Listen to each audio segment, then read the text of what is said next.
Hello class 1, let's continue exercise number 9.1 question number 6 कर रहे हैं। क्वेश्चन नंबर 6 में देखो क्या है, यहाँ पर एक लड़का खड़ा है, बॉय स्टैंडिंग हियर, देन वो यहाँ से चल के सेकंड पोजीशन पे आता है। यहाँ से चल के वो लड़का यहाँ आता है और सामने एक 30 मीटर हाइट की बिल्डिंग है।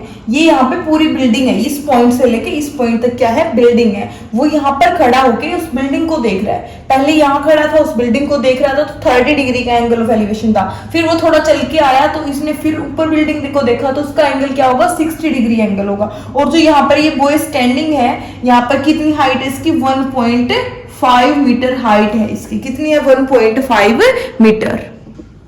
तो हमें क्या निकालना है, हमें निकालना है कि इसने कितना डिस्टेंस कवर किया है। वो यहां से चल के यहां आया तो उसने BD डिस्टेंस कवर किया है। तो हमें ध्यान रखना है कि हमें किसकी वैल्यू निकालनी है, BD की वैल्यू निकालनी है। ओके, तो शुरू कहां से करेंगे, तो सबसे पहले देखो ये बॉय की हाइट यहाँ पे 1.5 सेम ही रहेगी, ठीक है। ये बिल्डिंग की हाइट है 30 मीटर और ये बॉय की हाइट है 1.5। तो जो ये बाकी की हाइट है, जो बॉय के आई से लेके ऊपर तक की डिस्टेंस है, वो कितनी बचेगी, 30 में से 1.5 सब्ट्रैक्ट कर दोगे तो क्या आएगा, 28.5 आएगा। तो AC की वैल्यू क्या हो जाएगी हमारे पास, AC की वैल्यू हो जाएगी 28.5 हो जाएगी। और हमारे पास AC की वैल्यू आ चुकी है। तो पहले हम देखेंगे इन ट्राइंगल, पहले हम इस वाली ट्राइंगल में देखेंगे ABC, जो ये वाली ट्राइंगल है ना जिसमें 60 डिग्री का एंगल बना इधर वाली, in triangle ABC, ABC triangle में देखेंगे। AC डिवाइड बाय क्या लेंगे हम, AB,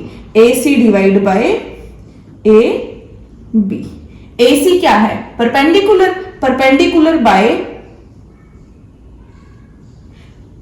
AB क्या है, बेस।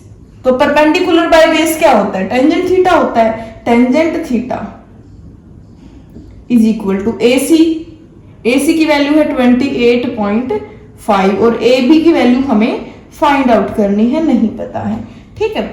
तो यहाँ पे देखो टेंजेंट थीटा, यहाँ पे एंगल कितना है, 60 डिग्री का है। तो tangent 60 degree is equal to 28.5 divide by AB।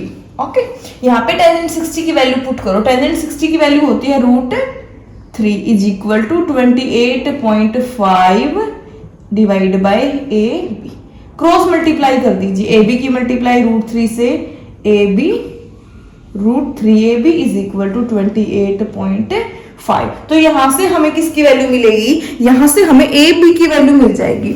√3 यहां मल्टीप्लाई में है तो इधर आने के बाद क्या हो जाएगा, √3 डिवाइड में आ जाएगा। तो AB is equal to 28.5 divide by √3 multiply में है तो डिवाइड में आ जाएगा, ठीक है। ये इक्वेशन नंबर फर्स्ट है जिसमें हमें किसकी वैल्यू मिल चुकी है, AB की वैल्यू मिल चुकी है। अब हमने ना ABC ट्राइंगल की बात करी थी, थोड़ी देर के लिए अगर हम इस लाइन को इरेज कर दें तो जो हमारे पास ADC ट्राइंगल है ना, अब इसमें सेम यही प्रोसेस करना है हमें।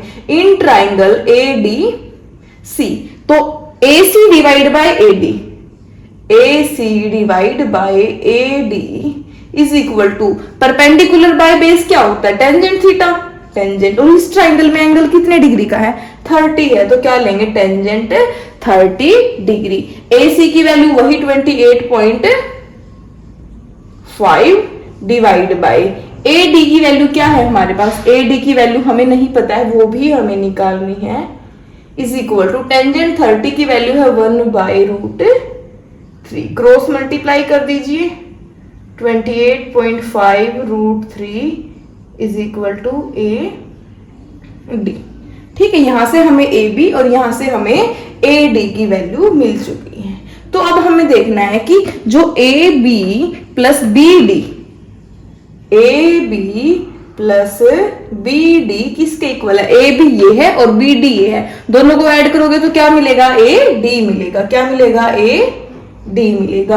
अब हमें ना किसकी वैल्यू निकालनी है, BD की वैल्यू निकालनी। तो यहां से पहले BD की वैल्यू निकाल लो, sorry, BD is equal to AD, AB यहां प्लस है, इधर आके माइनस का हो जाएगा AB, ठीक है। अब हमें क्या करना है, AD की वैल्यू पता है ये है और AB की वैल्यू ये है, तो दोनों पुट कर देंगे तो BD की वैल्यू क्या आ जाएगी, यहां से BD is equal to AD, AD की वैल्यू है 28.5 √3 माइनस AB की वैल्यू है 28.5 डिवाइड बाय √3 3। ये दोनों वैल्यू हमने यहाँ पे पुट कर दी है इन दोनों की, ठीक है। तो अब हम दोनों में से 28.5 को कॉमन ले लेंगे, ठीक है। यहाँ पे बचेगा √3 और यहाँ पे -1/√3। अब थोड़ा सा सोल्व करेंगे, 28.5 क्रॉस मल्टीप्लाई कर देंगे, ठीक है। √3 इंटू √3, 3 -1 डिवाइड बाय √3। तो 3 - 1 कितना होता है? 2 होता है, तो यहाँ पे 2 कर देंगे, ठीक है। अब डिवाइड में √3 है, इसको भी खत्म करना जरूरी है। डिवाइड में √3 है तो इसको कैसे खत्म करेंगे? इसका रैशनलाइज कर देंगे, √3 की मल्टीप्लाई और √3 से इसको डिवाइड कर देंगे। तो हमारे पास नीचे क्या होगा? √3 इंटू √3 कितना होगा? √3 इंटू √3 होता है 3, तो यहाँ पे क्या आ जाएगा? 3 आ जाएगा। ओके, इतना हो गया है हमारे से। और 3 - 1 तो कैंसिल करेंगे, 3 9 3 8 3 9 27 एंड 0.35 15 और साथ में 2 और साथ में √3 हो जाएगा, ठीक है। अब हम अगर 9.2 की मल्टीप्लाई 3 से करेंगे तो क्या आएगा? 9.5 का ऑलमोस्ट हमें डबल करना है, तो कितना हो जाएगा? 17, सॉरी 19 हो जाएगा। कितना हो जाएगा? 19। तो हमारे पास आंसर क्या आ चुका है? 19√3।